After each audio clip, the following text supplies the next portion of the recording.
Olá, estamos de volta para continuar esta série de vídeos que estamos a gravar para falar sobre o direito dos motoristas e hoje vamos continuar a analisar um recibo de vencimento de um motorista. Já falámos sobre várias cláusulas, sobre o salário base, sobre as diuturnidades, sobre a cláusula 61, sobre o subsídio noturno, o prémio TIR, as horas de trabalho suplementar. Já falámos sobre as ajudas de custo e sobre a alimentação. Enfim, já falámos sobre várias componentes de um recibo de vencimento de um motorista e hoje, tal como prometido no vídeo passado, vamos falar sobre cargas e descargas, ou melhor, se o motorista deve ou não fazer cargas e descargas e quanto é que tem que ser remunerado por isto, subsídio de operações, subsídio de risco e vamos falar ainda sobre o pagamento ao quilómetro. É ou não legal trabalhar ao quilómetro? Por isso, convido-os a assistir a este vídeo e convido-os, caso não tenham ainda visto, a assistir aos vídeos anteriores, pois desta forma conseguirão saber toda a componente salarial de um motorista. Vamos lá?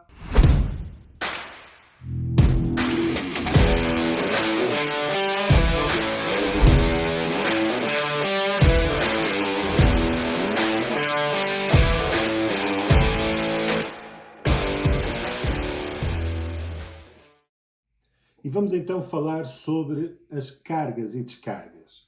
Devem ou não os motoristas realizar cargas e descargas?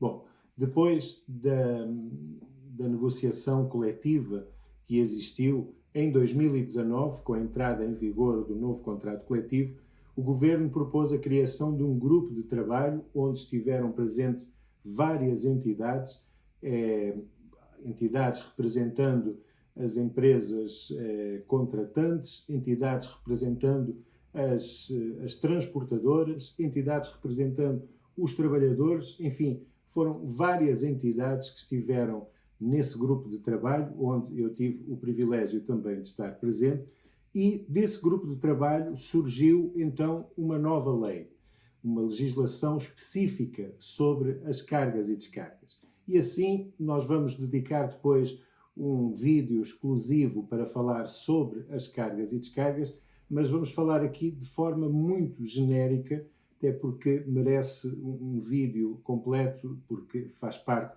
existe não só uma legislação própria, como uma cláusula específica no contrato coletivo de trabalho e dedicaremos um vídeo para falar sobre isto. Mas, de forma genérica, o que ficou determinado nesta lei de bases das cargas e descargas é que, regra geral, o motorista não tem que fazer cargas nem descargas, ok? Regra geral, o motorista não pode ser obrigado a fazer cargas e descargas. Então, e quando é que se aplica as exceções? Bom, existem exceções em que tem que ser o próprio motorista a fazer as descargas ou as cargas por força da formação específica que tem que ter neste sentido. Vou dar dois exemplos rápidos. Por exemplo, no caso das matérias perigosas, ou melhor, nos combustíveis, em que os motoristas têm que ter uma formação específica para manuseamento dos combustíveis, então têm que ser eles a fazer a carga e a descarga. Ou, no caso do porta-automóveis, em que há uma formação específica para carregar e descarregar os automóveis, nesse caso os motoristas têm que fazer cargas e descargas. Nos outros casos, regra geral, não têm que fazer cargas nem descargas.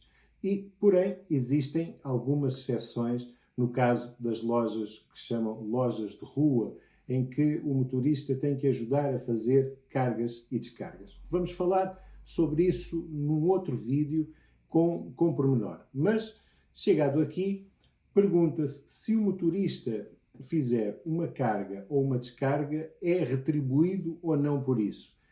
E a lei diz que, caso o motorista lhe seja exigido fazer cargas e descargas, para o motorista que não os das matérias perigosas, sobre isso falaremos a seguir, deve ser retribuído por isso, e a lei diz desde 2023 que é um valor de 3,25 € por dia. é, enfim, não é absolutamente nada, mas pronto, são 3,25 € por dia que o motorista deve ser retribuído para fazer cargas e descargas. Sobre este tema, queria só deixar aqui uma curiosidade. Muitas pessoas chegam aqui ao nosso escritório para analisarmos os documentos e vermos se o número de horas que trabalharam e se têm direito ou não a ser retribuído.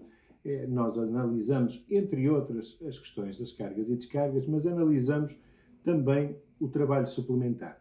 E uma das questões que se coloca é, enquanto o motorista está a aguardar para fazer uma carga ou uma descarga, como é que deve estar assinalado o tacógrafo? Está ali à espera, a aguardar, não sabe quanto tempo vai demorar para fazer aquela carga ou aquela descarga. Qual é o símbolo que deve estar no tacógrafo? Bom, a conduzir não estão, e porque não estão a conduzir, o símbolo da condução não deve estar. E a dúvida é, outros trabalhos, disponibilidade ou pausa?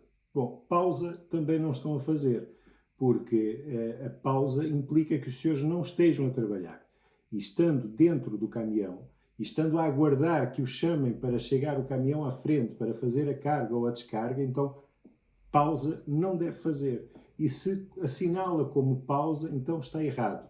E está a prejudicar-se a si mesmo. E mais, sabemos que têm existido inspeções fora dos locais de carga e descarga para verificar o que é que estava assinalado no tacógrafo do motorista, porque às vezes os motoristas, na ânsia de quererem fazer mais, como dizem aqueles motoristas falta de ar, que querem correr para fazer mais, para ajudar o patrão, só até que um dia as coisas corram mal e depois procuram ajuda aos advogados.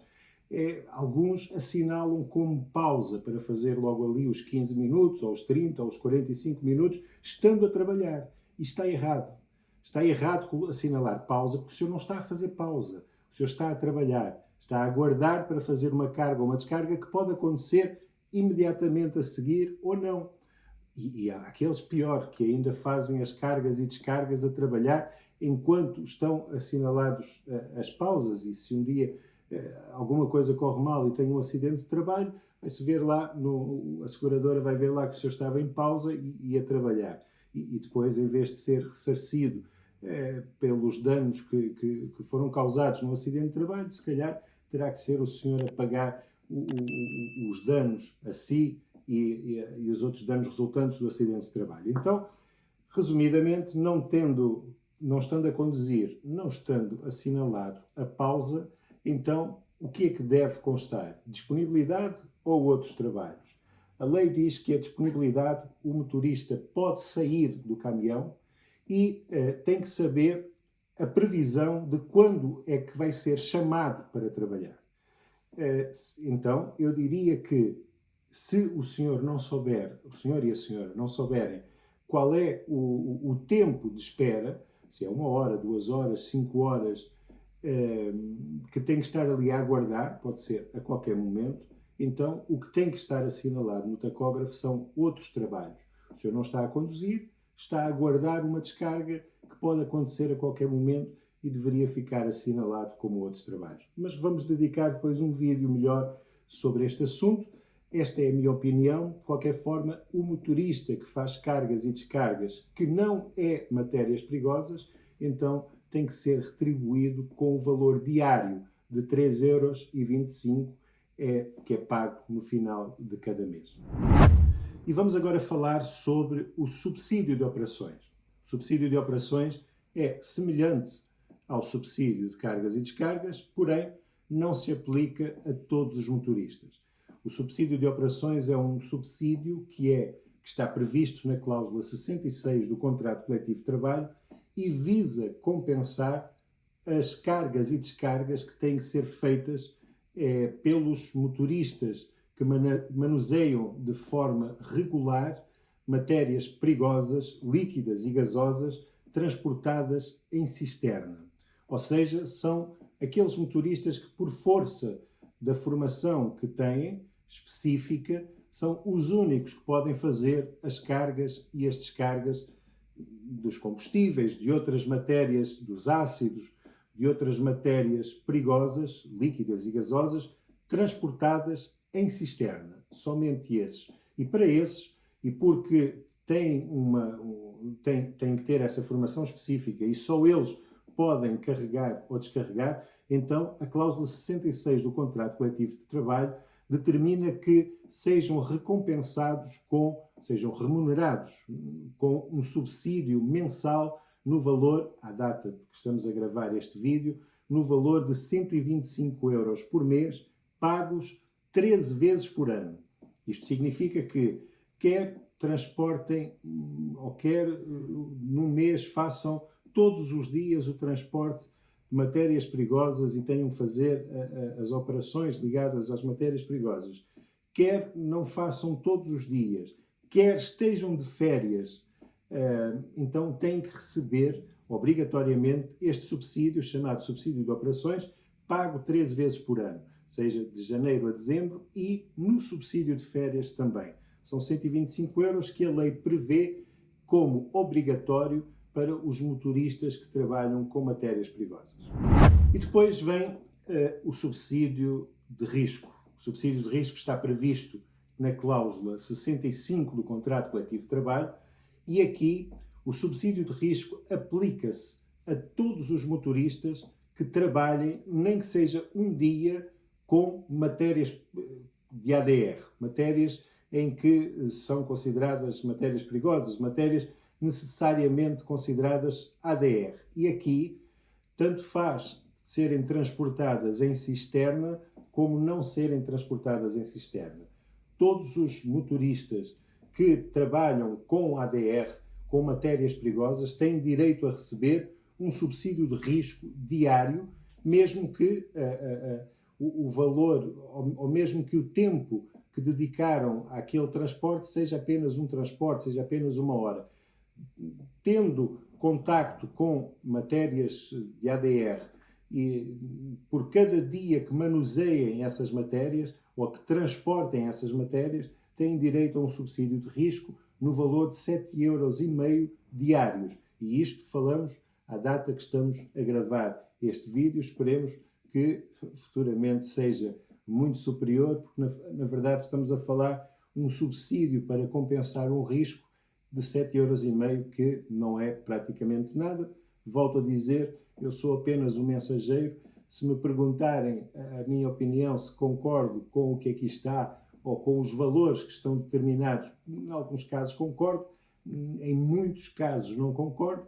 No entanto, não me compete a mim lutar sozinho por melhorar estas condições, compete às pessoas que estão envolvidas, aos sindicatos, às empresas e, sobretudo, aos trabalhadores, unirem-se, darem força aos sindicatos para que possam reclamar melhores condições salariais. Hoje é o que temos, subsídio de risco, por cada dia em que trabalhem com matérias que envolvam o risco, ADR, matérias perigosas, têm direito a ser pagos no valor de 7,50 euros por esse dia.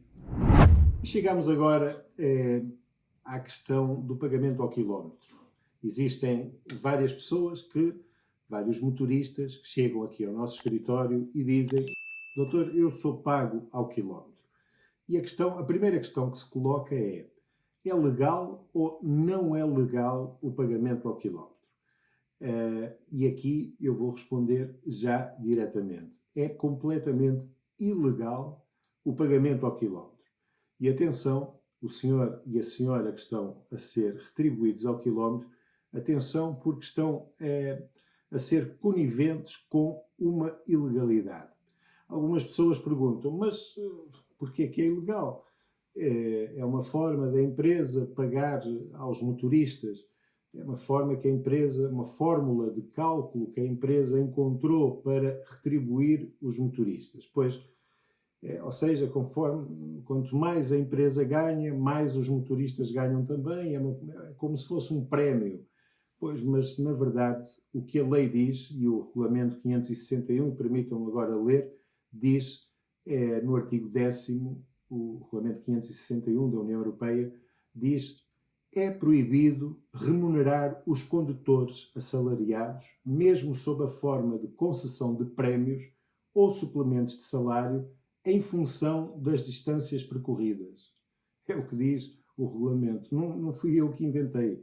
O regulamento 561 diz: é proibido retribuir os trabalhadores em função das distâncias percorridas. Ou seja, por outras palavras, é proibido pagar ao quilómetro. E porquê que é proibido pagar ao quilómetro? Porque o pagamento ao quilómetro incentiva o trabalho extraordinário sem limites. O pagamento ao quilómetro incentiva não se cumprirem regras rodoviárias, incentiva trabalhar mais do que aquilo que o senhor pode trabalhar, incentiva a prática de atos que podem colocar em causa a sua vida e a vida das pessoas que andam na estrada. O pagamento ao quilómetro é proibido justamente pela sua segurança e pela segurança de todas as pessoas que andam na estrada. Porque quanto mais a pessoa pensa, bom, quanto mais quilómetros eu fizer, mais eu vou ganhar. E é só mais um bocado. E esse mais um bocado, às vezes, pode não chegar. E esse mais um bocado coloca em risco a sua vida, a vida dos seus familiares que porventura possam estar na estrada e a vida de todos nós. Então, a lei proíbe o pagamento ao quilómetro, ok? E dizem, mas ninguém sabe. Pois não, ninguém sabe, a não ser quando se vai a tribunal, que as pessoas dizem que pagam 12 cêntimos ao primeiro motorista, 4 cêntimos e meio ao segundo, ou 5 cêntimos ao segundo, como se isso também fosse permitido. O motorista de primeira ou de segunda, que também não existe motorista de primeira nem de segunda, e também, de qualquer forma, nunca seria permitido que um motorista ganhasse mais do que o outro por cada quilómetro percorrido. Independentemente destas barbaridades que vamos ouvindo nos tribunais, o pagamento ao quilómetro é ilegal. É uma prática ilegal. E é uma prática ilegal e proibida. E o senhor, ao fazer isto, está a colocar em risco a sua vida e a vida de outras pessoas. E mais, se tiver um acidente e se a seguradora conseguir entender que o senhor teve um acidente porque estava a ser retribuído pelo pagamento ao quilómetro, e arrisca-se a que a seguradora se recuse a cobrir os custos do seu acidente. Porquê? Porque estava a trabalhar de uma forma ilegal. Então, o meu conselho é atenção para quem trabalha ao quilómetro. E sabemos que há muitas empresas que ainda o fazem, se calhar muitas não, mas há empresas muito grandes que ainda o fazem, e dispenso aqui dizer o nome dessas empresas, poderia enumerar aqui 5 ou 6, e se calhar as maiores, que ainda fazem, mas fazem-no de forma ilegal. E se um dia o senhor tem algum problema, eles serão os primeiros a lavar as mãos daí e a deixar o senhor com esses problemas para resolver. Então, atenção, se é retribuído ao quilómetro, o quilómetro é proibido, mesmo que o quilómetro venha em ajudas de custo, também é ainda mais proibido, porque as ajudas de custo não servem para retribuir quilómetros, as ajudas de custo não servem como prémios de produtividade. As ajudas de custo, tal como falámos no vídeo anterior, servem unicamente para pagar a alimentação e as pernoitas. Mais nada. É a única coisa que deve estar nas ajudas de custo, é a alimentação e as pernoitas. Ok? Então, respondendo àquilo que nos comprometemos vir aqui falar, o Regulamento 561 da União Europeia proíbe expressamente o pagamento ao quilómetro, e preste atenção se você é retribuído ao quilómetro. E terminamos por aqui a análise ao recibo de vencimento. Há outras componentes que podem também vir no recibo, como por exemplo o pagamento de formação, o pagamento da formação ADR, que ou do CAM, o motorista vai tirar o CAM. A lei prevê que seja pago até 175 euros pela empresa. Enfim, podem existir outras componentes. Aqui as que trouxemos foram as gerais, e se você ouvir os 3 vídeos, que com este, o terceiro vídeo, que explica o recibo de vencimento de um motorista, conseguirá olhar para o seu recibo e tentar interpretar o que ali está. E se não conseguir perceber, pergunte então aos recursos humanos da sua empresa para que lhe o expliquem, e se ainda assim não conseguir entender, então procure um advogado para que possa explicar e compreender, para o senhor poder compreender se realmente está a ser ou não corretamente retribuído. A nossa ideia era explicar o conteúdo de um recibo de vencimento para que o senhor possa ter noção do que tem direito e para ver se está ou não a ser bem retribuído. Fechamos aqui este assunto, apesar de irmos dedicar um vídeo específico para cada uma das cláusulas que falamos sobre o recibo de vencimento, e daqui a 2 dias vimos aqui novamente para trazer um novo assunto e vamos continuar a analisar o contrato coletivo de trabalho. Vamos passar muito rapidamente pela cláusula 3ª, 4ª, 5ª. São cláusulas que não têm muito a explicar, são cláusulas que são mais técnicas, técnico-jurídicas do que outra coisa, e vamos iniciar um tema muito interessante que são, na verdade, dois assuntos, 3 assuntos. Os deveres da empresa, os deveres do trabalhador e as garantias do trabalhador.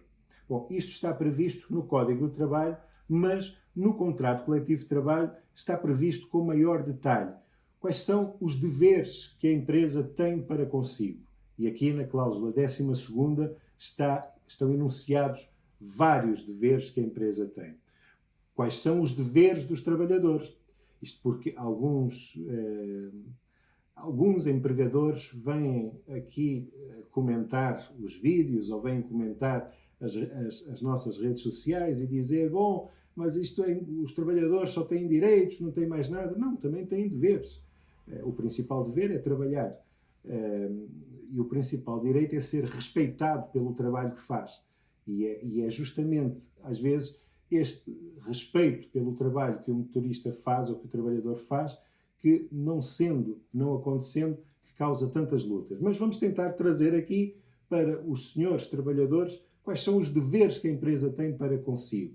E vamos tentar trazer aqui também quais são os deveres que o senhor, enquanto trabalhador, tem para com a empresa. Assim, se estes empregadores estiverem a ouvir, sempre podem aprender também alguma coisa, sabendo que os senhores também têm deveres para com a empresa. E depois, mais importante ainda, quais são as garantias de um trabalhador? Aquilo que não pode falhar.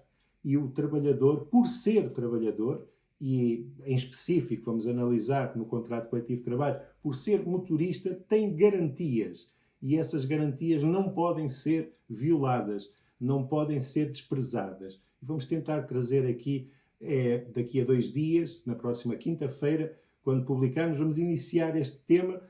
Vai dar mais do que um vídeo, com certeza, até porque são vários deveres, de parte a parte, e são várias garantias, mas com certeza vamos todos aprender aqui em conjunto. E se gostou deste vídeo, convido a subscrever o canal, porque ao subscrever este canal estará a ajudar o YouTube, o algoritmo do YouTube, a distribuir este vídeo por mais pessoas. E a ideia é, nós estamos a fazer isto gratuitamente, e estamos a fazer isto porque não conseguimos dar conta do número de telefonemas que acontecem para o escritório, e então resolvemos gravar este vídeo, fica disponível, estes vídeos são uma espécie de uma aula ou de um curso. Aqui também transmito as minhas opiniões, e a ideia é conseguir esclarecer dúvidas sem terem que estar a aguardar eternamente para falar connosco ou para falar com outros advogados. Ao subscrever o vídeo, o que faz, também é gratuito para si, o que faz é permitir que o YouTube, o algoritmo do YouTube, aconselhe estes vídeos a mais pessoas que estejam relacionadas com esta atividade. E assim aprende não só o senhor e a senhora, como outras pessoas podem estar informados. Nós costumamos sempre dizer aqui um ditado que gostamos, que mais vale a informação ou o conhecimento na mão de muitos do que o poder na mão de poucos. Então, se aqueles poucos que têm o poder forem confrontados com a informação que muitos trabalhadores podem ter, o prato que o prato da balança fica equilibrado, pois o senhor sabe quais são os seus direitos, sabe também quais são os seus deveres e consegue reclamar a quem de direito esses seus direitos, essas suas garantias. Por isso, se gostou do canal, se gostou do vídeo, subscreva, partilhe com os seus amigos, com os seus conhecidos, com os grupos que tem do WhatsApp, do Facebook, porque ajudará mais pessoas conhecerem este trabalho que estamos a fazer aqui e a disponibilizar de forma gratuita para todos. Daqui a 2 dias estaremos cá de volta para um novo vídeo que eu o convido a assistir. Até lá, um abraço.